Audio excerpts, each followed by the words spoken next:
கரூர்ல போலீஸ் காவல்துறை தான், கரூர் காவல்துறை தான் எங்களை வந்து வரவேற்றாங்க. இது எந்த மாவட்டத்திலும் நடக்கல. அவங்க தான் வந்து வரவேற்றாங்க. அவங்க தான் வந்து திட்டமிட்ட இடத்துல கொண்டு போய் அந்த இடத்துல நின்று பேசுங்கன்னு சொன்னாங்க. ஒட்டுமொத்த காவல்துறையும் வந்து ரோப்பை கொண்டு போய் கொண்டு வந்து வச்சாங்க. எந்த இடத்துல நிப்பாட்டினாங்களோ அந்த இடத்துல நிப்பாட்டினாங்க. தலைவரும் எல்லாம் கம்ஃபர்டபுளான்னு கேட்டுட்டு மேல இருந்துச்சு பேச ஆரம்பிச்சாரு. அப்படி தவறுகள் இருந்தா ஏன் காவல்துறை கரூர் மாவட்டத்தோட எல்லையிலேயே வரவேற்கும்? Number 1 question.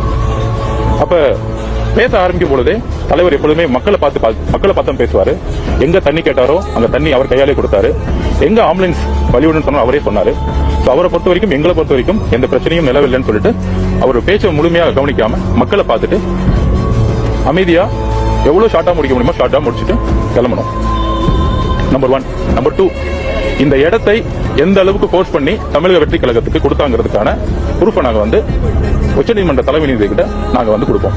ஏன்னா எங்களுக்கு ஏன் வந்து தமிழக அரசு மீது என்கொயரி மீதோ நம்பிக்கை இல்லை அப்படின்னா, இந்த இஷ்யூ நடந்த பிறகு எல்லாரும் சொல்ற மாதிரி இவங்கெல்லாம் ஓடிட்டாங்க, அது வரல, எங்களுடைய மொபைல் நெட்வொர்க்கை ட்ராக் பண்ணலாம். கரூரோட பார்டர்ல நானும் பொதுச் செயலாளர் நிர்மகுமார் அவர்கள், அருண்ராஜ் அவர்கள் எல்லோரும் காத்துக்கிட்டு இருந்தோம்.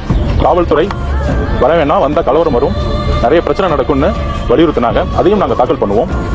ஒரு திட்டமிட்டு தமிழக வெற்றி கழகம் வரக்கூடாதுன்னு சொல்லிட்டு அந்த இன்சிடென்ட் நடக்கும் பொழுதே ஒட்டுமொத்த மாவட்ட செயலாளர்களையும் ஒட்டுமொத்த கட்சியும் தடியடி நடத்தி ஒரு மிகப்பெரிய தீவிரவாதிகள் மாதிரி யார் அடிச்சு அனுப்பிச்சாங்கிறது நாங்க பதிவு பண்ணுவோம்.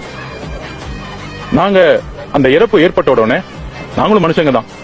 எல்லாரும் சொல்ற மாதிரி 75 வருஷமா இருக்கிற 60 வருஷமா இருக்கிற அரசியல்வாதியும் கிடையாது. நாங்க ஒரு மனிதர்கள். அதுக்கப்புறம் தான் தலைவர்கள், அதுக்கப்புறம் தான் அரசியல். அப்படி இறப்பு ஏற்பட்ட உடனே முதல் 3 நாள் 4 நாள் என்ன செய்யணும்னே தெரியாது. ஏன்னா எங்களுக்குள்ள இன்னும் ஒரு மனிதாபிமானம் இருக்கு. எங்களுடைய உறவுகள் இருந்த பிறகு இப்ப என் வீட்டுல ஒரு அம்மாவோ ஒரு அப்பாவோ ஒரு அக்காவோ இறந்தா நான் மீடியால முன்னாடி நாங்க வந்து பேசிட்டு இருக்க மாட்டோம், உண்மையை சொல்லிட்டு இருக்க மாட்டோம்.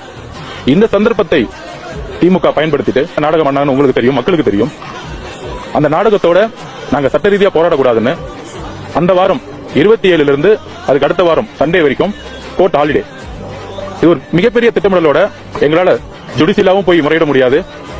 உண்மையை வந்து பேட்டி கொடுத்தா உண்மைக்கு முரணான இருக்குன்னு சொல்லிட்டு நிறைய யூடியூபர்ஸ் கைது செய்யப்பட்டாங்க. அதையும் மீறி சோசியல் மீடியால வந்து பேசினா கைது செய்யப்பட்டாங்க. ஏன்னா உண்மை ஒரு பக்கம் மட்டும்தான் தெரியணும், அவங்க மட்டும்தான் பேசணும்.